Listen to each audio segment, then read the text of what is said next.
உங்களில் ஒருத்தனை இங்கே நிற்க வச்ச உங்களுக்கு நன்றி. வணக்கம்.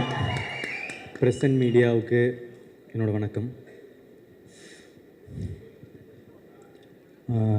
முதல்ல எல்லாருக்கும் தேங்க்ஸ் சொல்லிடுறேன். இந்த படம் நடக்க காரணமாக இருந்த எல்லாருக்கும் தேங்க்ஸ் சொல்லிடுறேன். அதில் முதல்ல வந்து AGS, Agoram sir, Ganesh sir, Suresh sir, அவங்களுக்கு சப்போர்ட்டாக இருக்க அர்ச்சனா மேம், ஐஸ்வர்யா மேம், அவங்களுக்கு சப்போர்ட்டாக இருக்கிற வெங்கட் மணிகம் சார். ஏஜிஎஸோட எனக்கு இருக்கிற ரிலேஷன்ஷிப் வந்து இப்போ ப்ரொஃபஷ்னல் தாண்டி ஒரு மாதிரி பர்சனல் ஆகிடுச்சு. ரொம்ப சில நேரத்தில் எமோஷ்னலாக ஃபீல் பண்ணுவேன். அது உங்களுக்கு தெரியும்னு நினைக்கிறேன், கன்வே ஆகும்னு நினைக்கிறேன். உங்களுக்கும் அதெல்லாம் ஏன்னு தெரியும். எனக்கு ஹீரோவாக ஃபஸ்ட்டு வாய்ப்பு கொடுத்தவங்க ஏஜிஎஸ் தான்.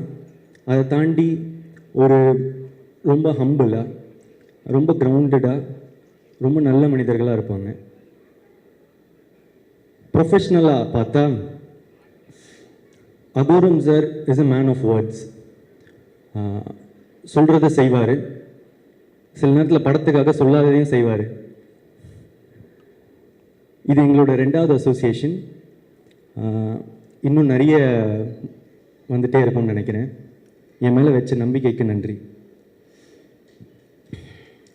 அடுத்தது என் கூட நடித்தவங்க, அவங்க ஃபஸ்ட்டு விஜய், சித்து அண்ட் ஹர்ஷத். ஆமாம், ஒரு பல வருஷம் முன்னாடி ஃபன் பண்ணுறோன்னு ஒரு சீரீஸ் பார்த்துட்டு இருக்கும்போது அதில் வந்து மரத்து பக்கத்தில் சாஞ்சு என்னடா வாழ்க்கை இது டேஷ் மாதிரி அப்படின்னாரு. அதை பார்த்துட்டு எனக்கு ரொம்ப பிடிச்சிருச்சு. பிடிச்சிட்டு அவருக்கு மெசேஜ் அனுப்பிச்சேன்னு நினைக்கிறேன், இப்போ சூப்பராக இருக்குது, பயங்கரமாக பண்ணுறீங்க அப்படின்னு. அப்புறம் பல வருஷம் போச்சு. இப்போது அவர் வாழ்க்கை அப்படி இல்லைன்னு நினைக்கிறேன். பயங்கரமாக சூப்பராக இருக்குல்ல. உழைச்சா வாழ்க்கை நல்லா மாறுன்றதுக்கு விஜய் சித்து ஒரு எக்ஸாம்பிள். அண்ட் ஹர்ஷத் கான் செம்ம எனர்ஜி, செம்ம ஃபன்னு, ரொம்ப நல்ல பர்ஃபார்மர். நான் அவர் கூட நடிக்கும் போது தான் தெரிஞ்சது, நல்லா நடிக்கிறாரு, சூப்பராக இருக்காரு. All the best. அடுத்து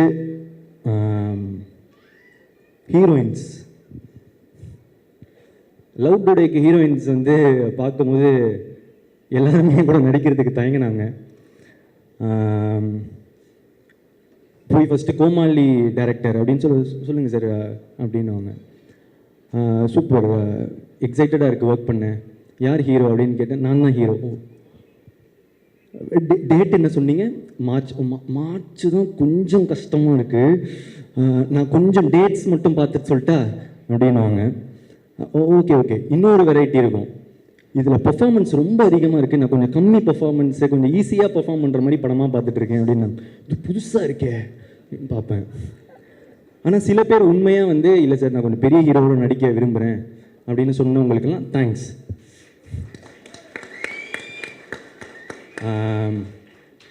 அப்படி இருந்த எனக்கு இந்த படத்தில் அனுப்பமா தான் ஹீரோயின்னு வந்து டைரக்டர் சொல்கிறாரு.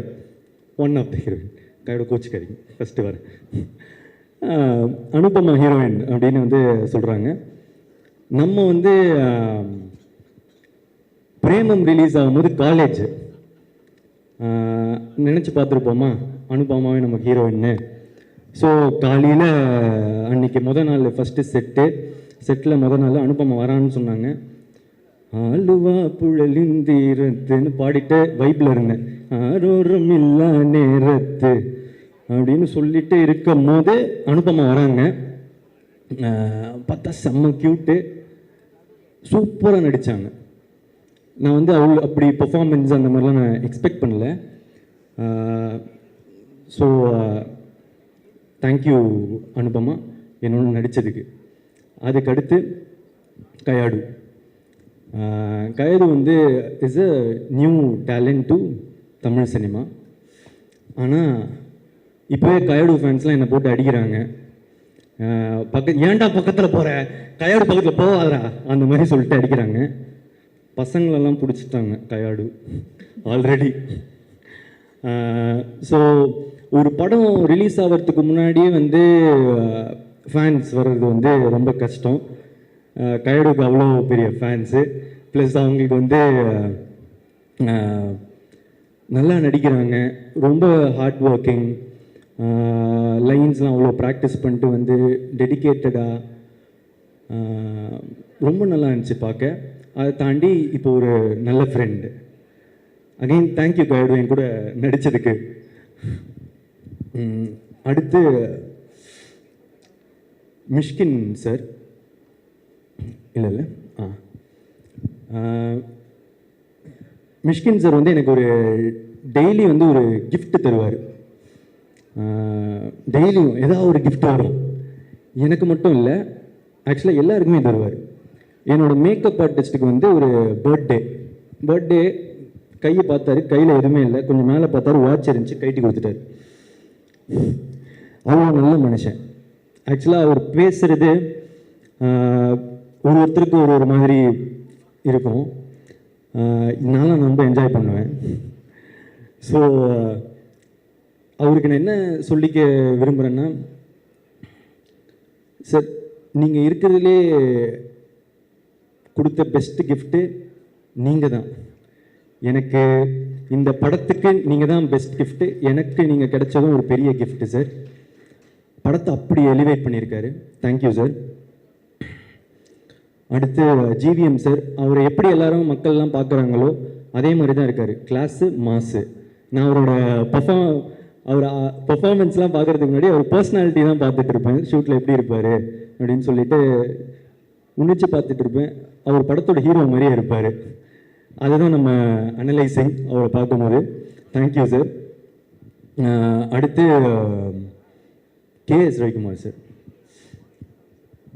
கேஎஸ் ரவிக்குமார் சார் வந்து நான் கோமாளியில் பார்க்கும்போது எனக்கு ரொம்ப பயமாக இருக்கும். ஏன்னா அவருக்கு தான் எல்லாமே தெரியுமே, நம்ம சொல்லி என்ன அப்படின்னு சொல்லிட்டு கொஞ்சம் பயமாக இருக்கும். ஆனால் அவர் ரொம்ப ஸ்வீட்டாக நடந்துக்க ஆரம்பித்தார். அந்த பயம் வந்து மரியாதையாக மாறிச்சு. ஆனால் இப்போ அவருக்கு தெரியாது. எனக்கு ஆக்சுவலாக அவரை பார்க்கும்போது ரொம்ப பாசமாக இருக்கும், எமோஷ்னலாக ஃபீல் ஆவேன். ஏன்னா அவர் கண்ணை பார்க்கும்போது எனக்கு அவர் தெரியும், அவர் எனக்காக நல்லது மட்டுமே நினைக்கிறாரு அப்படின்னு எனக்கு தெரிஞ்சது. எனக்கு ஒரு அப்பா மாதிரி அப்படின்னு சொல்லலாம்.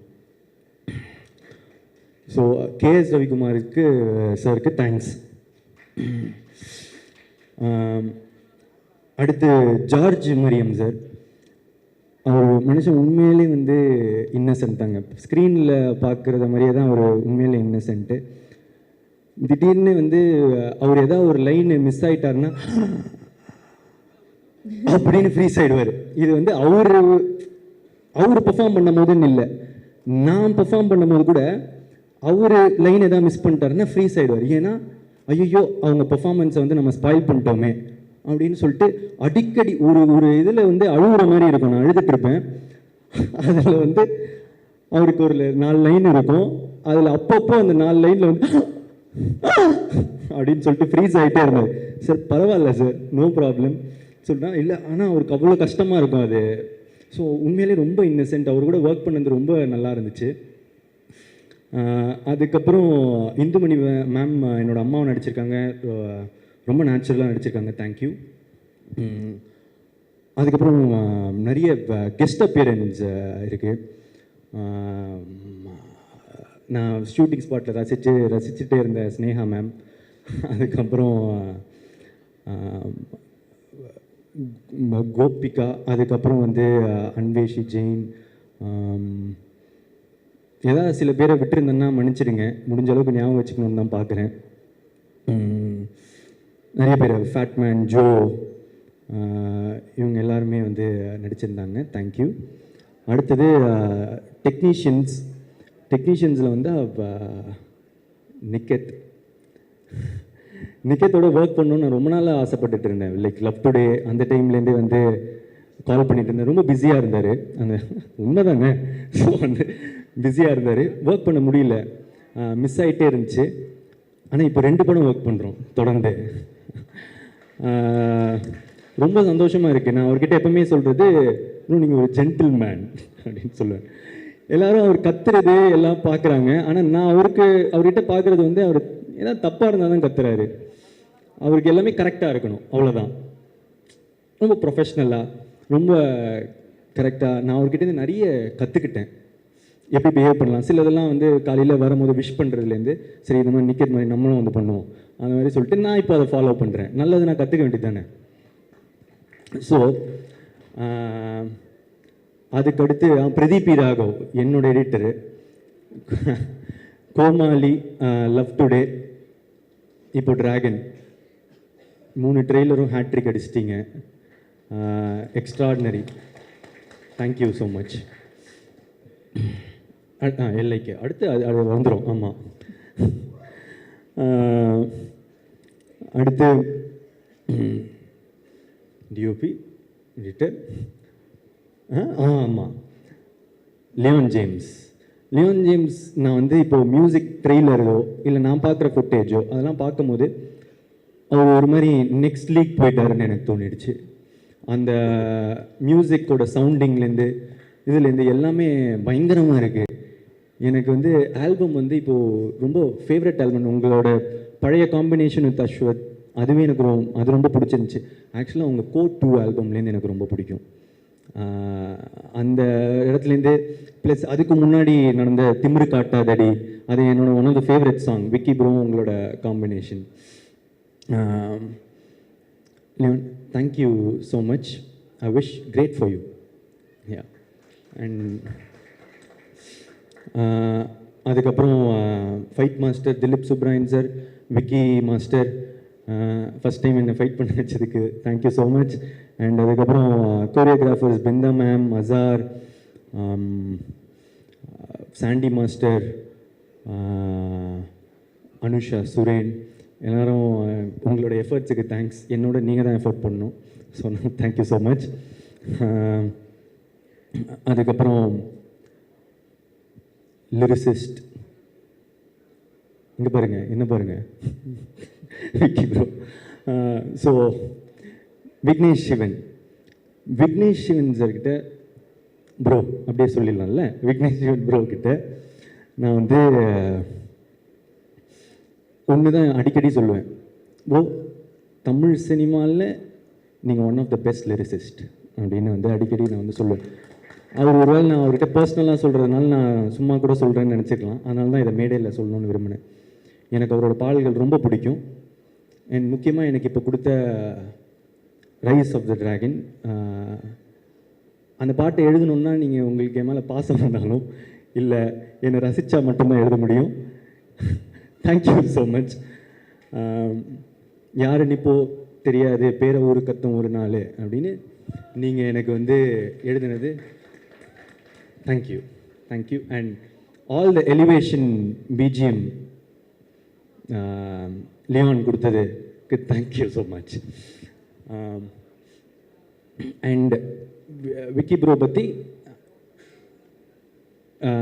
டைரக்டராகவும் சரி ஃப்ரெண்டாகவும் சரி இன்னும் நிறைய பேசணும். அதுக்கு வந்து வேற ஒரு மேடை சீக்கிரமாக ஒன்று வரும். ஸோ அங்கே மீதி. அடுத்து கோசேஷா. யா, அதில் எனக்கு ரொம்ப நீங்கள் எழுதின இதுலேயே ரொம்ப ஃபேவரட்டான லைன் வந்து, ஒன்று ரசித்த எனக்கு இது வேணும், ஒன்று நேசித்த எனக்கு இது வேணும், உன்னை நம்பி நான் கிடந்தேனே எனக்கு இன்னும் வேணுண்டி. எப்பேற்பட்ட வரிகள். ஸோ நம்மளோட ஃபேவரட் லைன் அது. Thank you so much again. அதுக்கப்புறம் அப்பெல்லோ ரொம்ப புது talent. Thank you again. Lyricist, singers, அப்பா அனிருத் சார் இவ்வளோ உங்கள் பிஸி ஷெட்யூலில் எங்களுக்கு அந்த பாட்டை ரொம்ப ஸ்வீட்டாக பாடி கொடுத்தது. It means a lot. Thank you so much. And Sid Sriram sir, எனக்கு வந்து என்னை விட்டு உயிர் போனாலும் கொடுத்தீங்க. டைரக்டருக்கு வந்து கதைப்பாமா கொடுத்தீங்க. இப்போ எங்களுக்கு வந்து வழித்துணையை கொடுத்துருக்கீங்க. தேங்க்யூ. அதே பாட்டில் சஞ்சனா பாடியிருக்காங்க, ரொம்ப நல்லா பாடியிருக்காங்க. தேங்க்யூ. அப்புறம் இந்த ஒரு பாட்டு இன்னும் ரிலீஸ் ஆகலை. டைரக்டர் வந்து எங்கிட்ட வந்து ஒரு டிவைனான வாய்ஸ் இருந்தால் நல்லாயிருக்கும் அப்படின்னு சொன்னார். யுவன் சார் விட்டா வேறு யாருங்க? ஸோ வந்து யுவன் சார் எங்களுக்காக ஒரு பாட்டு பாடியிருக்காரு. தேங்க்யூ. அதுக்கப்புறம் வேறு என்ன பாட்டு?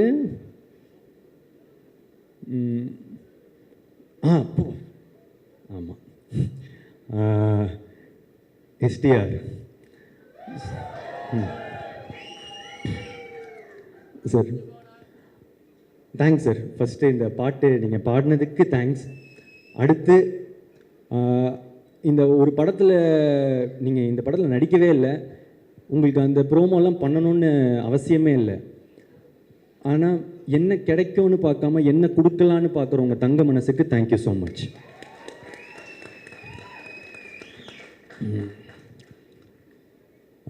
எப்போவுமே எனக்கு ஒரு சப்போர்ட்டாக இருந்திருக்காரு. எனக்கு யூஸ்வலாக நிறைய பேர் கால் பண்ணி விஷ் பண்ணுறது தொடர்ந்து அதெல்லாம் இல்லை. எனக்காக எப்போவுமே சப்போர்ட் பண்ணி எனக்காக விஷ் பண்ணிகிட்ருக்காரு. Thank you sir.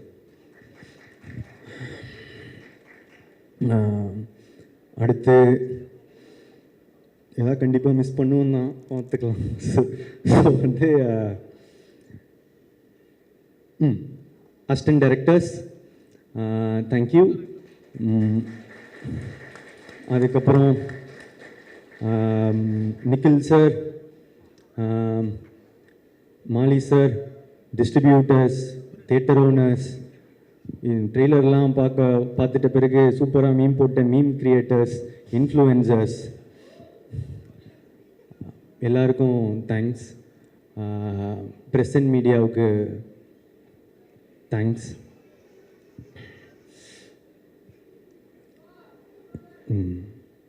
கடைசியாக டைரக்டர் அஸ்வத் மரிமுத்து,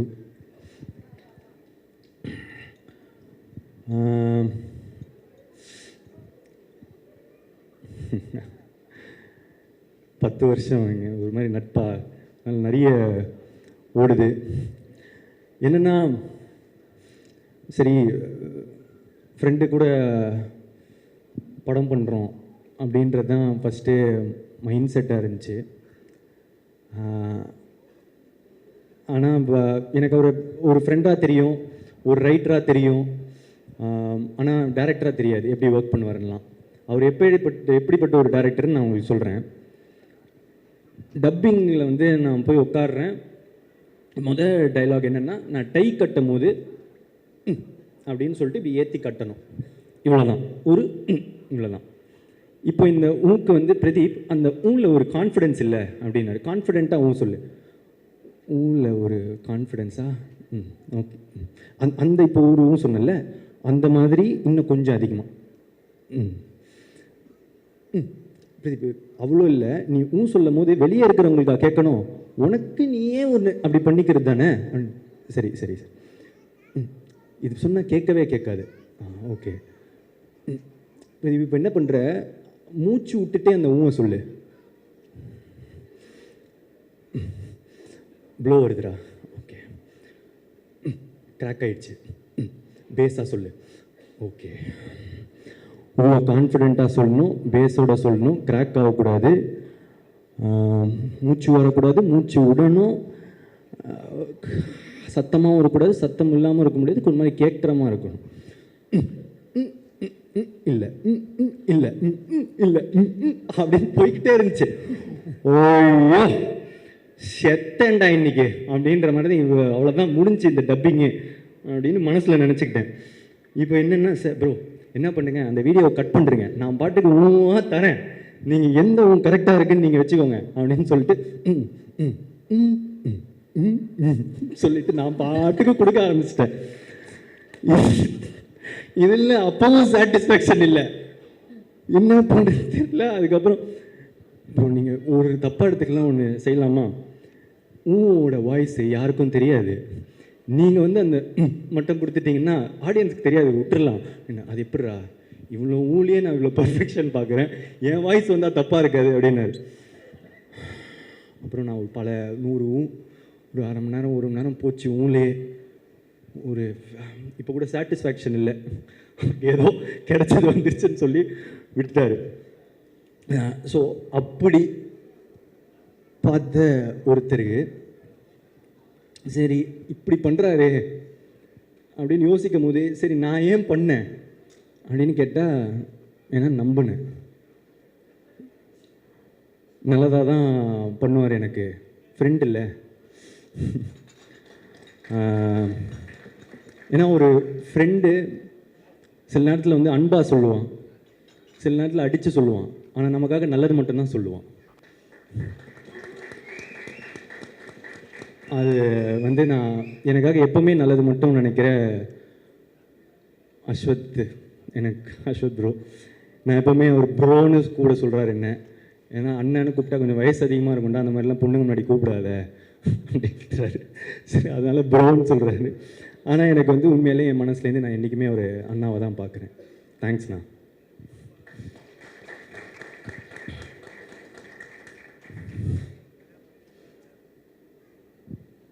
இந்த நம்பிக்கையை தாண்டி ஃப்ரெண்டுன்னு மட்டும் நம்ப முடியுமா? படம் இல்லை, பிஸ்னஸ் வேறு. ஸோ அதனால் ஆனால் பார்த்தா ஓமை கடவுளேன்னு ஒரு பிளாக் பஸ்டர் ஃபிலிம் கொடுத்துருக்காரு. சரி டேரக்டர் சொன்னால் கண்டிப்பாக அப்போது இப்படி விட்டு கொடுத்த டேரக்டர்னால் கண்டிப்பாக நல்லா தானே இருக்கணும் அப்படின்னு சொல்லிட்டு எல்லாம் நம்பிக்கையோட பண்ண படம் தான் டிராகன். இந்த டிராகனில் வந்து நான் அவ்வளோவா பண்ணலைங்க. அவர் என்ன பண்ணியிருக்காரோ, அவர் எனக்கு என்ன சொல்லி கொடுத்தாரோ அதுதான் பண்ணேன். உண்மையான டிராகன் வந்து அவர் தான். So thank you Ashwath bro. இப்போ மேட்ருக்கு வருவோம். இப்போ என்னென்னா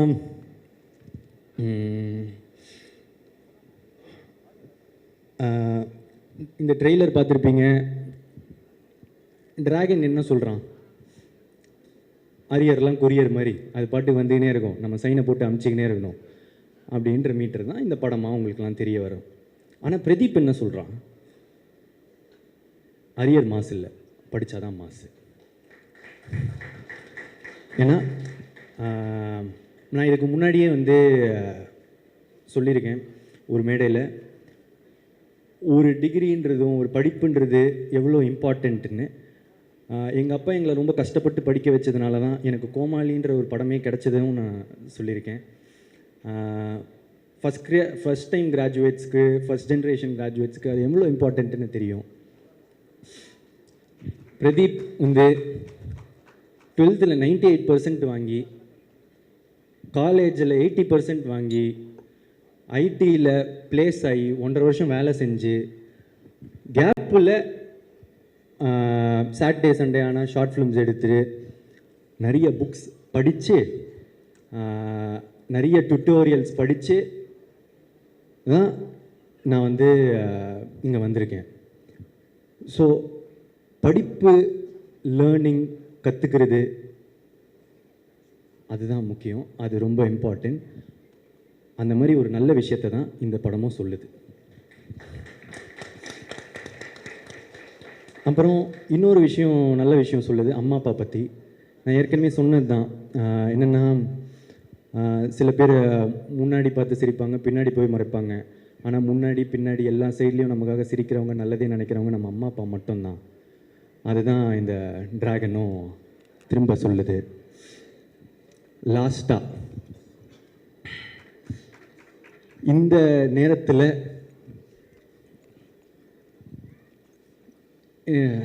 சில பேர் வந்து என்ன நம்மளை வந்து அடிக்கவும் செய்கிறாங்க, அதை நான் பார்த்துட்டு தான் இருக்கேன்.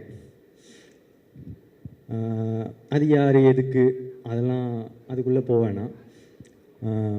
ஆனால் உங்களுக்கெல்லாம் நான் ஒன்று தான் சொல்லிக்க விரும்புகிறேன்.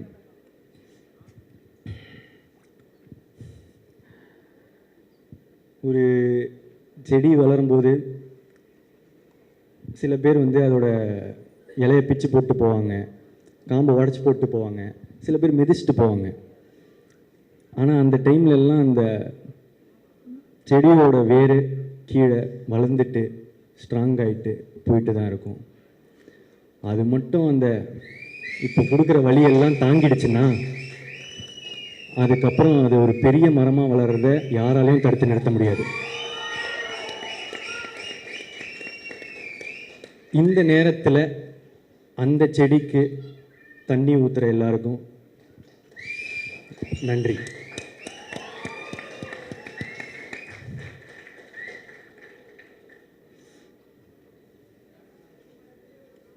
நல்லதே நடக்கும். தேங்க்யூ.